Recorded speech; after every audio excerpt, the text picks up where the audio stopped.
आता आम्ही बस on different roots घालते.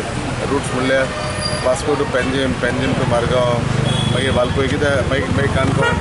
आमकां लोकांक जाय की बाबा हे बसीन ट्रॅवल जालें आनी ही बस आमी प्रमोट करताय for a clean environment. The cost of this bus is about 2.5 or 2.8 crores. ही बस आता ट्रायल रन 45 days आम्ही चलयतली ती बस.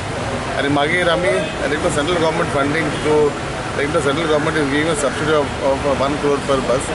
सो देन बॅलन्स अमाउंट आमी डिस्कस करतले चीफ मिनिस्टरा कडेन की आमकां सपोर्ट करून गव्हर्मेंटान ते कदंबा ट्रान्सपोर्ट कॉर्पोरेशन आता एनवायरमेंट फ्रेंडली बसीस चलोवपाक आमी केला. आमकां चीफ मिनिस्टर सपोर्ट करता, मनोहर पर्रीकर सपोर्ट करता. आमी आतां बायोगॅस बस चालू केले. आमी बसी ऑन एथेनॉल चालू केले.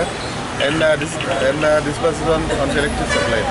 ही बस आता on a full charge about 300 kilometre चलता आनी 4 ते 5 वरां लागता चार्जिंग करपाक. आमी सगळे चार्जिंग पॉयंट केल्या.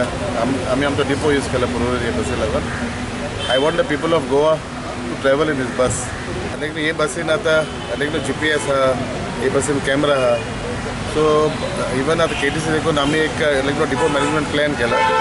We are already installing GPSs in our Volvos, and the next step will be to install cameras also in all the buses.